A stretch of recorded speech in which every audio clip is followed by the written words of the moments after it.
وعن حذيفة رضي الله عنه قال كان النبي صلى الله عليه وسلم إذا أخذ مضجعه من الليل وضع يده تحت خده ثم يقول اللهم باسمك أموت وأحيا وإذا استيقظ قال الحمد لله الذي أحيانا بعدما ماتنا وإليه النشور۔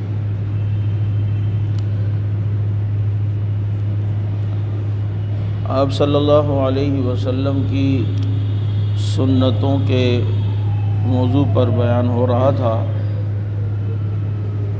جس میں نے کھانے کی سنتیں آپ کے سامنے کچھ بتلائی تھیں، اور پینے کے اندر آپ صلی اللہ علیہ وسلم کے کیا آداب تھے اور کون سے مشروبات پسند تھے اس کو بھی بیان کیا تھا۔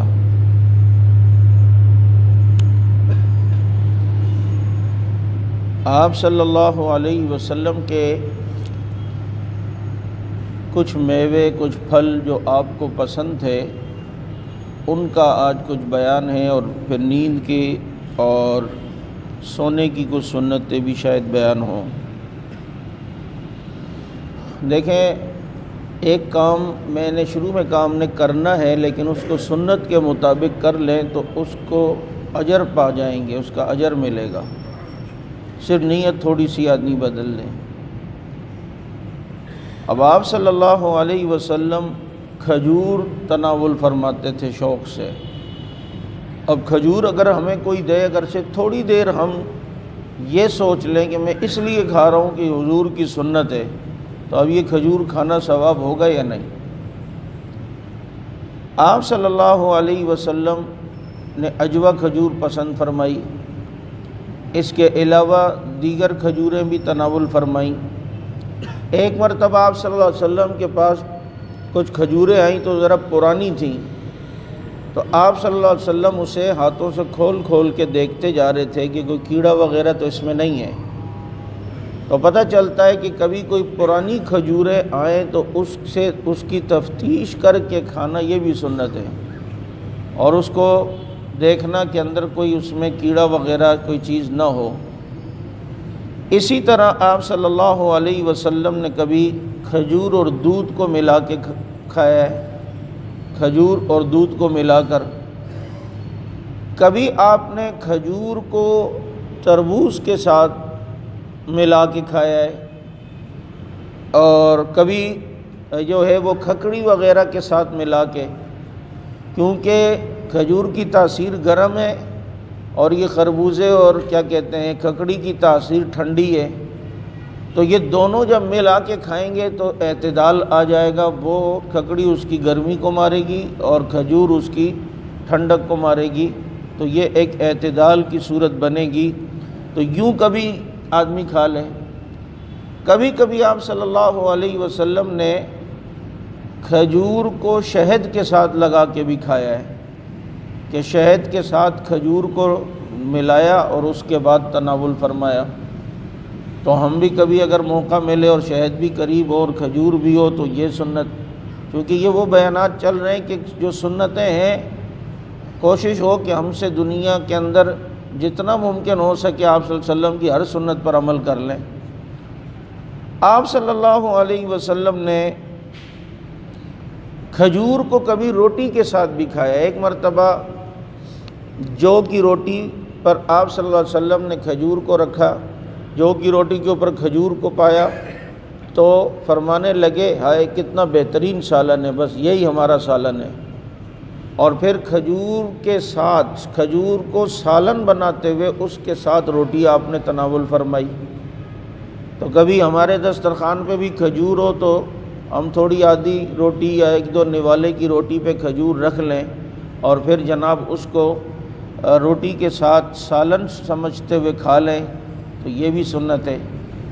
اور یاد رکھیں کہ آپ صلی اللہ علیہ وسلم نے جس طرح جو چیز کھائی ہے نا، اس میں کوئی حکمت بھی ہے اور اس میں کچھ راز بھی ہے اور اس میں انسان کی صحت بھی ہے، اس میں ضرور ہمارے لیے کوئی فائدہ ہے۔ تو اب کھجور کھانا ہم روزانہ کھاتے ہیں کتنی مرتبہ لیکن اس کو اگر ہم کھائیں سنت سمجھ کے اور کبھی کبھی کھائیں تو اس طریقے سے جس طرح میں نے ابھی آپ کو بتلایا کہ کبھی شہد کے ساتھ، کبھی آپ نے روٹی کے ساتھ، کبھی ویسے ہی کھا لی، کبھی دودھ کے ساتھ۔ تو اب یہ کھجور کھانا یہ بھی جو ہے وہ ہمارے لیے باعث برکت جو ہے وہ ہو جائے گا۔ آپ صلی اللہ علیہ وسلم کھجور تناول فرماتے تو سیدھے ہاتھ سے، اور جب کھجور کی گٹلی نکالتے تو الٹے ہاتھ سے۔ یہ میں پہلے بھی کئی بار بتلا چکا ہوں۔ کھجور کی گٹلی الٹے ہاتھ کی، یہ دو انگلیاں شہادت کی اور بیچ والی، ان کی پشت کے ذریعے سے، یعنی الٹی انگلیاں یہ کر کے ان کی پشت کے ذریعے سے یوں کھجور کی گٹلی نکالنی سنت ہے۔ تو یہ تو اصل میں آپ صلی اللہ علیہ وسلم کی سنتوں سے کچھ اصول جو ہمیں ملتے ہیں، باقی چیزوں پر منطبق ہم نے اسے خود کرنا ہوتا ہے۔ جیسے ہر کام آپ صلی اللہ علیہ وسلم دائیں طرف سے کرتے تو کوشش ہو کہ ہر کام دائیں طرف سے ہو، ایک اصول پتہ چلا۔ تو یہ کھجور کی گٹلی منہ سے نکالنے کا سنت طریقہ پتہ چلا، تو پتہ چلتا ہے ہر وہ گٹلی جو اس طرح ہاتھوں میں آ سکتی ہو، چاہے وہ بڑے بیر کی گٹلی ہو یا اسی طرح کوئی اور ایسا پھل ہو جس کی گٹلی ہو، تو اس کو اسی طریقے سے نکالیں۔ تو چنانچہ اس طریقے سے یہ دو انگلیاں الٹے ہاتھ کی شہادت کی اور بیچ والی، اس طرح آپ صلی اللہ علیہ وسلم کھجور کی گٹلی کو نکالا منہ سے کرتے تھے۔ تو تناول فرماتے تھے سیدھے ہاتھ سے، اور آپ صلی اللہ علیہ وسلم گٹلی نکالتے تھے الٹے ہاتھ کی ان دو انگلیوں کی پشت سے۔ تو یوں ہم دیکھیں نا، رمضان میں تو ہر گھر میں کھجوریں چلتی ہیں، تو افطار کے ٹائم اگر ہم اس چیز کا اہتمام کریں، اپنے بچوں گھر والوں کو بھی کہیں کہ جی کھجور کی گٹلی یوں منہ سے نکالیں، تو کتنا اچھا لگ رہا ہوگا وہ دسترخوان اللہ کو، جس دسترخوان پہ مرد عورت بچے ساری حضور کی سنت پوری کر رہے ہوں۔ اللہ کو کتنی محبت آئے گی اس گھرانے پر جس گھر کے اندر آپ صلی اللہ علیہ وسلم کی سنتیں زندہ ہوں۔ یہ بہت ہی برکت والے اعمال ہیں جو آپ صلی اللہ علیہ وسلم نے کیے، اور اس میں کوئی مشکل بھی نہیں ہے، بس صرف یاد دہانی کی ضرورت ہے۔ اور یہ یاد دہانی بھی جب عادت ہو جائے گی، شروع میں بعض دفعہ ان سنتوں پہ عمل کرتے ہوئے کبھی بھولیں گے، کبھی یاد آئے گی، کبھی بھولیں گے، کبھی یاد، یہ تو لڑائی نفس کے ساتھ، ذہن کے ساتھ چلتی رہے گی۔ لیکن جب عادت ہو جاتی ہے نا، آٹومیٹک آپ جتنی ٹینشن یا کسی بھی حالت میں آئیں، آپ کا پہلا قدم گھر پہ سیدھا ہی جائے گا، نکلتے ہوئے الٹا پاؤں جائے گا، چپل پہنتے ہوئے سیدھی چپل پہ پاؤں جائے گا، کیونکہ آپ نے پریکٹس شروع میں اتنی کر دی۔ کپڑے پہنتے ہوئے جو ہے وہ خود بخود جو ہے وہ سیدھے ہاتھ کی آستین پہلے ہوگی، کیونکہ پہلے شروع میں دھیان دینا پڑتا ہے۔ ایک بندہ بائک چلانا سیکھ رہا ہے تو پہلے کتنی مشکل، کیسے گیئر لگائیں، اچھا وہ کلچ کیسے، ساری اس کی توجہ کلچ اور گیئروں کی طرف، آگے کی طرف توجہ ہی نہیں ہے، کوئی کھمبا ہے یا کوئی جو بھی چیز ہے۔ لیکن جب سیکھ لی، پریکٹس ہو گئی، فون پہ باتوں میں بھی لگا ہوا، اس کو پتہ ہے کہ جی اب روکنا ہے تو خود بخود گیئر چینج کر رہا ہے، خود بخود کلچ پہ ہاتھ جا رہا ہے، یہ کیا ہے، اس نے عادت بنا لی۔ تو اس لیے جب ہم ان سنتوں پر عمل کرنے کی عادت بنائیں گے تو آٹومیٹک خود بخود ہی ہوگا۔ اچھا، آپ صلی اللہ علیہ وسلم نے کشمش بھی تناول فرمائی ہے، تو یہ کشمش بھی اگر ہم کھائیں تو اس کو بھی سنت سمجھ کے۔ زیتون آپ صلی اللہ علیہ وسلم نے کھایا ہے، اپنے گھر پہ آدمی زیتون بھی رکھا کرے، والتین والزیتون، اللہ نے یہ بڑے برکت والا پھل بنایا ہے، اور آپ صلی اللہ علیہ وسلم نے اس کے تیل کے بارے میں لگایا کہ یہ لگایا بھی کرو جسم پر اور اس تیل کو کھایا بھی کرو۔ تو چنانچہ یہ زیتون کبھی روٹی کے ساتھ کھائیں، کبھی اس کا تیل روٹی کے ساتھ کھائیں، کبھی جو ہے وہ اکیلے زیتون ایسے ہی کھا لیں۔ تو یہ زیتون بھی آپ صلی اللہ علیہ وسلم کی سنت ہے۔ انجیر آپ صلی اللہ علیہ وسلم نے معدے کے علاج کے لیے انجیر کا بتلایا اور خود بھی تناول فرمائی، تو پتہ چلتا ہے انجیر بھی جو ہے وہ یہ سنت ہے۔ آپ صلی اللہ علیہ وسلم کے سامنے کبھی نئے موسم کا کوئی پھل آتا، مثلاً کوئی ایسا موسم چلا، آپ نے دیکھا اڑے آم شروع ہو گئے، اور یار میں تو آج پہلی بار کھاؤں گا، دیکھے تو بہت دفعہ تھے بازار میں، لیکن آج پہلی بار جو ہے نا اس سال میں پہلی بار لے کر کھا رہا ہوں۔ تو اس سال کا جو پہلا پھل آپ کھا رہے ہوں، اس میں آپ صلی اللہ علیہ وسلم کی کیا سنتیں ہیں؟ کبھی پھل آم کی صورت میں ہوگا، کبھی جاپانی پھل کی صورت میں ہوگا، کبھی ناشپاتی کی صورت میں ہوگا، کبھی خربوزے تربوزے کی شکل میں ہوگا۔ تو آپ کو جب نظر آیا، آپ نے کہا اس سال میں پہلی بار اس موسم کا پھل کھا رہا ہوں، تو اس میں سنت یہ ہے کہ آپ صلی اللہ علیہ وسلم اسے پہلے آنکھوں پہ لگاتے، پھر اس پھل کو ہونٹوں پہ لگاتے، اور قریب کوئی بچہ ہوتا تو پہلے اس بچے کو دیتے، اور اس کے بعد پھر دعا پڑھتے، اللہم کما ارایتنا اولہ ارنا آخرہ، اللہ جیسے تو نے شروع میں یہ پھل ہمیں دکھایا ہے، آخر میں بھی یہ پھل ہمیں دکھا۔ کتنی بہترین دعا جو آپ صلی اللہ علیہ وسلم نے پڑھی۔ اگر عربی میں یاد نہ ہو تو اردو میں آدمی کر لے، ویسے تو عربی الفاظ کے اپنے ہی نور ہوتا ہے۔ تو اللہ تو نے جو ہمیں شروع میں یہ پھل دکھایا تو آخر میں بھی دکھا، یعنی موسم کے آخر تک ہم یہ پھل دیکھتے رہیں اور ہمیں ملتا رہے اور ہم کھاتے رہیں اور اس نعمت سے لطف اندوز ہوتے رہیں۔ تو اب جو ہے یہ ہم نے دیکھنا ہے، ابھی سردی میں ہو سکتا ہے بعض ایسے پھل ہوں جو ابھی تک آپ نے نہیں کھائے ہوں، جیسے عموماً کینو وغیرہ مالٹے وغیرہ شروع ہو جاتے ہیں سردی میں، تو اب جب وہ آ رہے ہیں دیکھا تو پہلی مرتبہ جب آپ کھانے کے لیے اس کو ہاتھ میں لیں تو آنکھوں سے لگا لیں، ہونٹوں سے لگا لیں، قریب کوئی بچہ ہو تو بچے کو دے دیں۔ تو اب یہ دیکھیں نا، یہ آپ صلی اللہ علیہ وسلم سے جتنا گہرا قلبی تعلق ہوگا تو ایسے موقع پر یہ سنتیں خود یاد آ جائیں گی کہ جناب اس وقت میرے نبی کا کیا عمل تھا۔ اور ہر وقت جب ہماری فکر ہی یہ ہو کہ اس وقت ہمارے نبی کا کیا عمل تھا تو اللہ تعالیٰ خود جو ہے وہ مدد بھی فرماتے ہیں کہ آدمی کو پتہ چل جائے کہ کیا کیا جو ہے وہ ہے۔ یہ تو کچھ چیزیں کھانے کے متعلق۔ سونے کے متعلق آپ صلی اللہ علیہ وسلم کے کچھ آداب ہیں۔ دیکھو، مسلمان اور کافر کے سونے میں فرق ہے، بلکہ میں کہہ دوں تو مسلمان اور جانور کے سونے میں فرق ہے۔ جانور یوں جہاں بیٹھا لیٹا بس گیا، لیکن ایک مسلمان ہونے کی حیثیت سے سونا، نیند کرنا، یہ ایک انسان کی موت ہے، کیونکہ یہ موت کی صورت ہے نیند۔ اسی لیے ہماری جو نیند کی دعاؤں میں یہ اللہم بسمک اموت و احیا، الحمدللہ الذی احیانا بعد ما اماتنا، اٹھنے کی یہ دعا ہے کہ اللہ تو نے موت کے بعد تیرا شکر ہے ہمیں دوبارہ تو نے ہمیں زندگی دی اور ہمیں اٹھایا۔ تو اس لیے اہتمام ہو کہ سوتے ہوئے اچھے خواب آئیں، ہمیں اللہ تعالیٰ کی طرف سے ہمارے پر رحمتیں ہوں۔ آپ صلی اللہ علیہ وسلم فرماتے ہیں کہ جو آدمی سونے سے پہلے اللہ کا ذکر نہیں کرتا اللہ اس سے ناراض ہوتے ہیں۔ کتنی بڑی وعید ہے کہ اللہ رب العزت اس سے ناراض ہوتے ہیں۔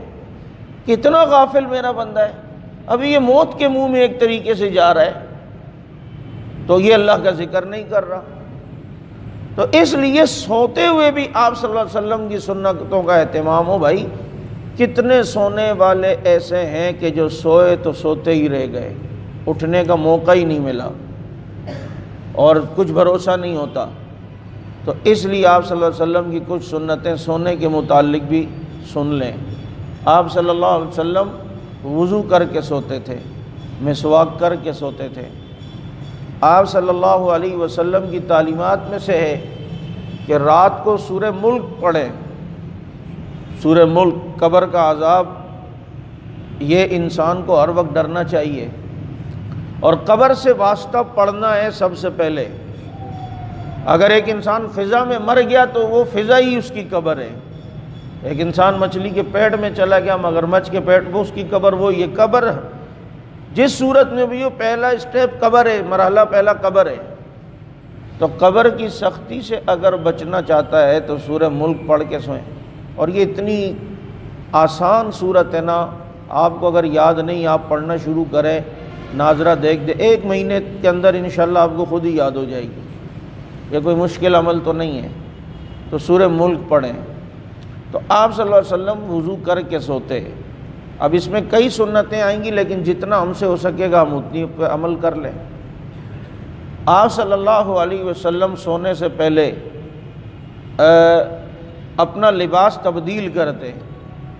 آپ صلی اللہ علیہ وسلم سونے سے پہلے اپنے بستر کو جھاڑتے، اور آپ صلی اللہ علیہ وسلم کی جو لنگی ہوتی تھی نا، اس لنگی کا جو کنارہ نیچے ہوتا تھا اسی سے بستر کو جھاڑتے تھے، تو اس سے بستر کو جھاڑتے۔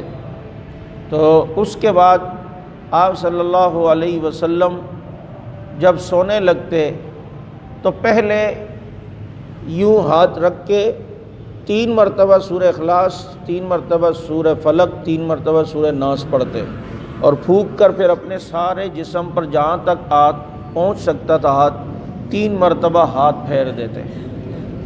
یہی عمل صبح فجر کے بعد کا بھی ہے۔ اللہ تعالیٰ عصیب، جنات، سفلی اور یہ ساری بیماریوں کا اس میں علاج ہے، اس سے بچائیں گے۔ 3 بار قل هو اللہ، 3 بار قل اعوذ برب الفلق، 3 بار قل اعوذ برب الناس یوں پڑھیں۔ کچھ تھوڑا سا سونے سے پہلے 10 منٹ اللہ کو بھی دے کے سو جائیں۔ ٹوٹل اعمال 10 منٹ سے بھی کم کے ہیں، یہ میں آپ کو بتلا رہا ہوں، سونے کے 10 منٹ سے بھی کم کے ہیں۔ سورہ ملک اگر یاد ہے تو اس میں 3-4 منٹ لگتے ہیں، 3 منٹ۔ یہ سورت پڑھنے میں کتنے سے زیادہ 40-45 سیکنڈ لگیں گے، تینوں سورتیں 3 بار پڑھنے میں۔ اور اس کے علاوہ سونے کی کچھ دعائیں ہیں، جیسے مثال کے طور پر حدیث شریف کا مفہوم ہے، جس نے سورہ بقرہ کی آخری 2 آیتیں سونے سے پہلے پڑھ لیں پوری رات اس کے لیے کفایت کریں گی۔ یعنی اگر کوئی وظیفہ چھوٹ بھی گیا تو اللہ تعالیٰ سورہ بقرہ کی آخری 2 رکعتیں پڑھنے کی برکت سے اس وظیفے چھوٹے ہوئے کو اللہ رب العزت اس سورت آخری 2 آیتوں کی پڑھنے کی برکت سے اس کا ازالہ فرما دیں گے، اور اس کو ہر قسم کے شیاطین کے شرور سے یہ آخری 2 آیتیں یہ بچائیں گی۔ سورہ بقرہ کی آخری 2 آیتیں آمن الرسول سے جو ہے۔ اس کے علاوہ آپ صلی اللہ علیہ وسلم سوتے تو کچھ دعائیں اور بھی ہیں، اس کا ہم اہتمام کر لیں۔ یہ سارے 10 منٹ کے اندر کی باتیں بتا رہا ہوں، بس شوق ہوگا تو یاد بھی ہو جائیں گی۔ مطلب ایک تو مشہور دعا اللہم بسمک اموت و احیا، یہ دعا بھی ہے۔ ایک دعا آپ صلی اللہ علیہ وسلم پڑھتے الحمدللہ الذی اطعمنا وسقانا وآوانا فکم ممن لا کافی ولا مووی، یہ دعا بھی رات کو سونے کی ہے۔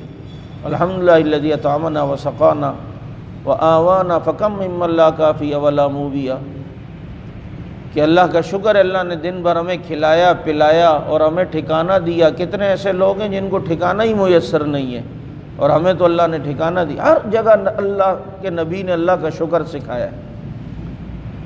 پھر اس کے علاوہ اور دعائیں بھی ہیں، اللہم اسلمت نفسی الیک وفوضت امری الیک ووجہت وجہی الیک والجہت ظہری الیک رغبتا ورہبتا الیک لا ملجأ ولا منجأ الا الیک آمنت بکتاب الذی انزلت وبنبیک الذی ارسلت، یہ دعا بھی ہے۔ پھر کبھی کبھی آپ یوں لیٹے ہوتے ہیں نا، تو لیٹتے ہوئے آپ کو دل چاہ رہا ہے میں کروٹ بدلوں، تو یہ کروٹ بدلتے بدلتے کون سی دعا پڑھیں؟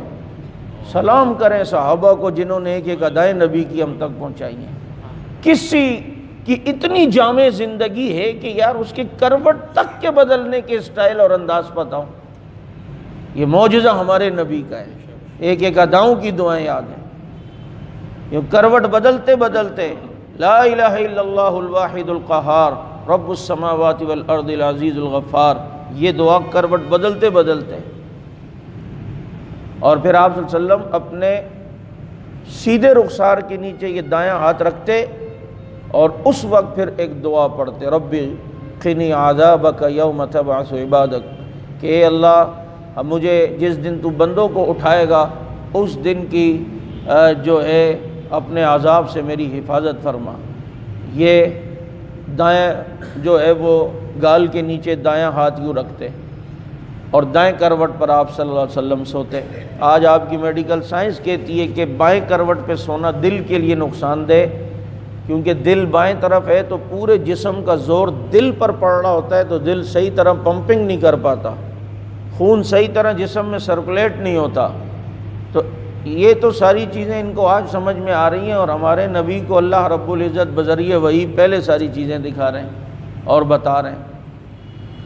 تو یہ چند دعائیں ہیں جو میں نے کہا کہ اگر حدیثوں میں ملتی ہیں، ان کو اگر ہم یاد کرنا چاہیں تو یہ سارے رات کو سونے کے وظائف 10 منٹ کے ہیں ٹوٹل، اس سے بھی کم ٹائم لگتا ہے، لیکن کیا ہوگا، پوری رات روشن رہے گی، پوری رات برکت والی رہے گی، پوری رات پرسکون رہے گی، حادثات سے بچی ہوئی ہوگی، گھر لٹنے اور جلنے سے بچی ہوئی رات ہوگی، اللہ کی خوشنودی والی رات گزرے گی، اور انسان نیت کر کے سوئے کہ میں جناب صبح نماز کے لیے ضرور اٹھوں گا۔ اچھا، وضو کر کے سونے کی سنت، حدیث شریف میں کہ جو وضو کر کے سویا اور اس کی رات کو جب کبھی آنکھ کھلی اس وقت وہ جو دعا مانگے گا اللہ اس کی دعا قبول فرمائیں گے۔ مجھے اس دن کسی نے کہا کہ حضرت اگر ہماری آنکھ ہی الارم پہ فجر کے لیے کھلے تو پھر اس وقت بھی ہم دعا کریں تو قبول ہوگی؟ میں کہا دیکھو، حدیث میں مطلق فرمایا کہ رات کے کسی حصے میں آنکھ کھلے تو اللہ دعا قبول فرمائیں گے، اس میں رات 1 بجے 2 بجے 3 بجے کی قید نہیں ہے۔ اگر تیرا الارم 5 بجے فجر کے لیے لگا ہوا ہے، 6 بجے لگا ہے، اگر اسی ٹائم آنکھ کھلے گی تو اللہ اس وقت بھی دعا قبول فرمائیں گے، کیونکہ وہاں مطلق ہے کہ کسی ٹائم رات میں آنکھ کھلے۔ آپ صلی اللہ علیہ وسلم کی ایک سنت اور بھی سونے کے متعلق دیکھیں، کبھی ایسا ہوتا ہے کہ راتیں لمبی ہیں اور یہ لمبی راتیں بھی اللہ کی نعمتیں ہیں۔ حضور نے فرمایا جس کا مفہوم ہے کہ موسم سرما یہ مومن کے لیے بہار ہے، کیونکہ اس کی راتیں لمبی ہوتی ہیں کہ یہ تہجد میں اٹھ سکتا ہے، اور اس کے دن چھوٹے ہوتے ہیں کہ یہ روزہ رکھ سکتا ہے آسانی کے ساتھ۔ اب راتیں لمبی ہیں، کبھی کبھی ایسا بھی ہوگا آپ سو گئے رات کو 2-3 بجے، آنکھ کھلی، پیشاب کے لیے گئے، باتھ روم سے نکل کے آئے، تو اس وقت یہ ایک سنت ہے، اگر یاد رہے تو بڑا مزہ آ جائے گا اس ٹائم، اور دل اندر سے خوش ہو گیا یار اس ٹائم اللہ نے مجھے حضور کی سنت یاد دلا دی کہ آپ صلی اللہ علیہ وسلم کبھی رات کو اٹھتے اور واش روم کے بعد بیت الخلاء کے بعد دوبارہ اگر سونا ہوتا تو ہاتھوں میں پانی لے کے تھوڑے اپنی آنکھوں پہ چھینٹے مار دیتے، اور آنکھوں پہ چھینٹے مار کر پھر اس کے بعد آپ صلی اللہ علیہ وسلم دوبارہ سوتے۔ تو کبھی ہماری بھی آنکھ کھولے واش روم میں جائیں اور واپس جب آنے لگیں اور سونے لگیں تو جناب تھوڑی سی آنکھوں پہ چھینٹے مار دیں تو کتنا مزہ آئے گا۔ اچھا، جب آپ سو گئے، اب سو کے جب اٹھے تو اٹھتے ہی ایک دعا ہے، ایک تو الحمدللہ الذی احیانا بعد ما اماتنا والیہ النشور، یہ ہے، یہ بھی سنت ہے۔ اٹھتے ہی جو ہے وہ اپنی آنکھوں سے یوں آپ صلی اللہ علیہ وسلم ہاتھوں سے آنکھوں کو مل کر نیند کا خمار دور کرتے تھے۔ یوں بھی ہم کریں، وہ صبح اٹھ کے یوں تو کرتے ہیں نا، تو اس کو سنت سمجھ کے کر لیں کہ بھائی آنکھوں کا اندر نیند کا خمار دور ہو جائے۔ اور فجر کی جو ہم وضو کرتے ہیں، اس وضو سے پہلے 2 کام اور سنت ہیں۔ ایک تو آپ صلی اللہ علیہ وسلم اٹھتے ہی مسواک فرماتے تھے، ایک اٹھتے ہی مسواک کرتے۔ فجر کے وضو کے لیے مسواک الگ کرنا سنت ہے، اور فجر کے وضو سے پہلے مسواک کرنا یہ الگ سنت ہے۔ تو عموماً اٹھتے ہی لوگ واش روم جاتے ہیں نا، تو اٹھتے ہی پہلے جا کے تھوڑی مسواک کریں، مسواک رکھ دیں، باتھ روم سے آئیں، پھر جب وضو کے لیے آئیں تو اب وضو کے لیے الگ مسواک ہوگی۔ یہ تو کرنے کا عمل ہے، پڑھنے کا عمل ہے۔ جو وضو سے پہلے آپ نے کرنا ہے وہ یہ ہے کہ لا الہ الا اللہ وحدہ لا شریک لہ لہ الملک و لہ الحمد وہو علی کل شیء قدیر، یہ چوتھا کلمہ یہ والا، اتنا والا، لا الہ الا اللہ وحدہ لا شریک لہ لہ الملک و لہ الحمد وہو علی کل شیء قدیر، سبحان اللہ والحمد للہ ولا الہ الا اللہ واللہ اکبر، اللہم اغفر لی۔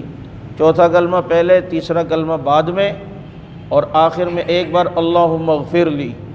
اٹھیں وضو سے پہلے لا الہ الا اللہ وحدہ لا شریک لہ لہ الملک و لہ الحمد وہو علی کل شیء قدیر، سبحان اللہ والحمد للہ ولا الہ الا اللہ واللہ اکبر، اللہم اغفر لی۔ اب یہ آپ نے اگر پڑھ لیا نا، اللہ 2 انعام دیں گے۔ ایک تو جو نماز پڑھیں گے اللہ وہ نماز قبول فرمائیں گے، اور جو دعا کریں گے اللہ وہ دعا قبول فرمائیں گے۔ نماز کے بعد جو دعا کریں گے وہ دعا اللہ قبول فرمائیں گے۔ تو یہ اٹھتے ہی یہ وظیفہ ہے اور یہ عمل ہے۔ تو اس طریقے سے ہم جو ہے وہ کر لیں۔ اسی طرح ایک اچھا یہ تو سوتے اٹھتے جاگنے، اب سوتے ہوئے اور کیا کیا چیزیں سنتیں ہیں۔ آپ صلی اللہ علیہ وسلم جو سوتے تھے تو آپ صلی اللہ علیہ وسلم کے سرہانے پر کچھ چیزیں ہوتی تھیں۔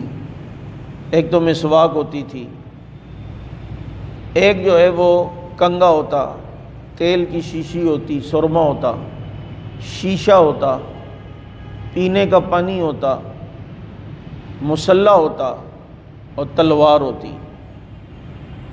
تو یہ چیزیں اگر ہمارے سونے کی جگہ پہ ایک باکس ہو، ہم نے یہ ساری چیزیں رکھی ہوئی ہوں، تو ظاہر بات ہے رات کو سوتے ہوئے تیل لگا کے سونا سنت ہے سر پہ، اور کنگا کر کے سونا سنت ہے، سرما لگا کے سونا سنت ہے۔ یہ چیزیں اگر سنبھالی ہوئی ہوں، سامنے ایک جگہ پر خاص جگہ پہ رکھی ہوں، تو آسانی بھی ہوگی اور سنت پہ عمل کرنا آسان بھی ہو جائے گا اور سستی بھی نہیں ہوگی۔ تو سرما لگا کے سونا سنت ہے، سر پہ تیل لگا کے سونا سنت ہے، کنگا کر کے سونا سنت ہے، اور آپ کے سرہانے پہ یہ چیزیں ہوتی تھیں۔ پانی بھی پینے کا ہوتا تھا، دیکھیں نا رات کو اچانک کچھ حضرت کو کھانسی لگی یا کوئی حلق میں پھنس گیا، پانی ڈھونڈ رہا ہے، تو قریب سوتے ہوئے جو ہے وہ پانی رکھا ہوا ہے۔ تو اگر یہ چیزیں ہم کرنے لگ جائیں تو کوئی اتنا مشکل تو نہیں، ہم بھی اگر سوتے ہمارے سرہانے پہ یہ ساری چیزیں ہوں، تیل ہو، کنگا ہو، سرما ہو، شیشہ ہو، مسلح ہو، پانی پینے کا ہو، اور اللہ ہمت دے تو ایک تلوار بنوا لیں، وہ تلوار بھی ہو۔ فقیر کے پاس الحمدللہ حضور صلی اللہ علیہ وسلم کی تلوار کی وزن کی تلوار ہے، جتنی تلوار کا وزن آپ صلی اللہ علیہ وسلم کے مطلب منسوب ہے، اتنے وزن کی تلوار، اور الحمدللہ جو ہے وہ اب یہ ساری چیزیں ساتھ میں ہوں تو کوئی اتنا مشکل کام نہیں ہے۔ اور ایک لکڑی ہوتی تھی ڈنڈی ٹائپ کی، وہ آپ صلی اللہ علیہ وسلم کے سر کے کھجانے کے لیے، وہ بھی سرہانے پر ہوتی تھی۔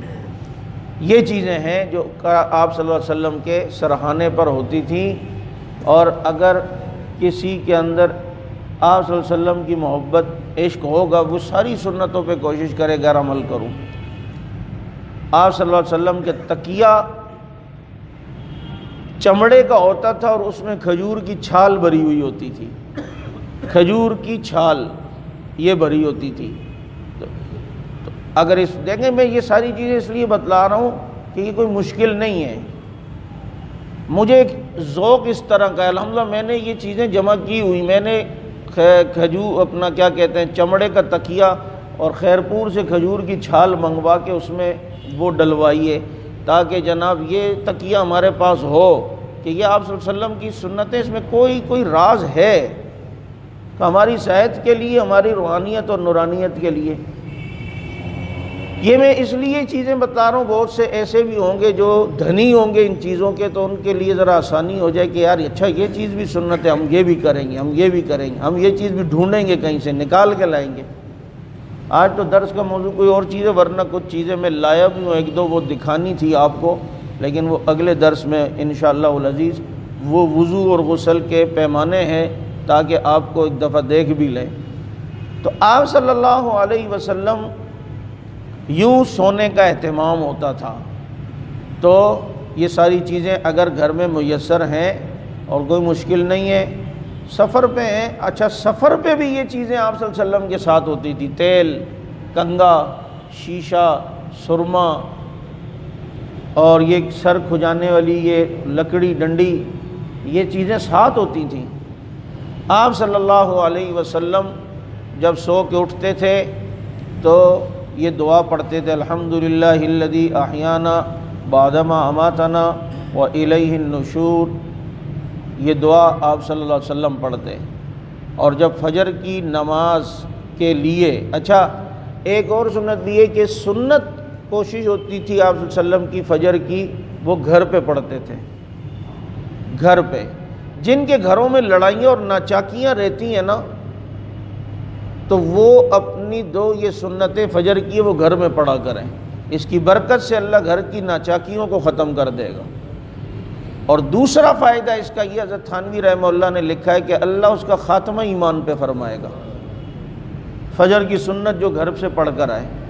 اور اس کی بڑی حکمتیں ہیں کہ گھر بھی ویران نہ ہو، صبح صبح نماز کی ابتدا گھر سے بھی ہو، اور آپ صلی اللہ علیہ وسلم عموماً کثرت کے ساتھ فجر کی سنتوں میں پہلی رکعت میں قل یا ایھا الکافرون اور دوسری میں قل ھو اللہ احد پڑھتے تھے، قل یا ایھا الکافرون اور قل ھو اللہ احد، اور اس کے بعد آپ فجر کے لیے گھر سے نکلتے تھے تو گھر سے نکلنے کی ایک دعا ہے بسم اللہ توکلت علی اللہ لا حول ولا قوۃ الا باللہ، یہ تو الگ ہے، لیکن فجر کی نماز کے لیے گھر سے نکلتے ہوئے پھر ایک دعا ہے کہ آپ جب نکلتے تھے تو آسمان کی طرف دیکھ کے مسکراتے تھے اور پھر ایک دعا پڑھتے تھے اللہم انی اعوذ بک ان اضل واضل واضل واضل واظلم واظلم واجهل ويجهل علی، یہ دعا آپ صلی اللہ علیہ وسلم پڑھتے تھے، آسمان کی طرف پہلے منہ کر کے مسکراتے تھے اور پھر یہ دعا پڑھتے تھے، اور پھر ایک دعا اور پڑھتے تھے اللہم اجعل فی قلبی نورا، اللہم اجعل فی عینی نورا وفی سمعی نورا وفی بصری نورا وعن یمینی نورا وعن شمالی نورا وعن امامی نورا وظہری نورا وفوقی نورا وتحتی نورا اللہم اجعل لی نورا، اللہ میری آنکھوں میں نور پیدا کر دے، میرے کانوں میں نور پیدا کر دے، میرے دل میں نور پیدا کر دے، میرے دائیں بائیں نور پیدا کر دے، آگے پیچھے اوپر نیچے نور پیدا کر دے، اے اللہ مجھے نور والا بنا دے، میرے اس کو سراپا نور بنا دے۔ تو اب یہ آپ صلی اللہ علیہ وسلم کی دعا فجر کے لیے گھر سے نکل کر مسجد تک جاتے جاتے یہ دعا ہے، بتاؤ صبح صبح روشنی نکلنے والی ہے، اس کی مناسبت سے کیسے نور والی دعائیں آپ صلی اللہ علیہ وسلم بتا رہے ہیں۔ اللہم اجعل لی نور، اللہ مجھے نور بنا دے، یعنی میرے کو سراپا نور بنا دے۔ تو پتہ چلتا ہے جو لوگ کہتے ہیں کہ حضور نوری اور نور سے پیدا ہوئے ہیں، اگر پہلے سے نور سے پیدا ہوئے ہیں تو نور کی دعا کیوں کر رہے ہیں کہ اللہ مجھے نور بنا دے؟ بات سمجھ آ رہی ہے یا نہیں آ رہی؟ چلو تو اس لیے جو ہے نا وہ میں یہ عرض کر رہا تھا کہ یہ اہتمام اگر ہو تو رات بھی ہماری عبادت میں گزر جائے گی اور انشاءاللہ العزیز اس کا بہت جو ہے فائدہ ہوگا۔ اللہ تعالیٰ میں سمجھ عمل کی توفیق عطا فرمائے۔ سبحانک اللہ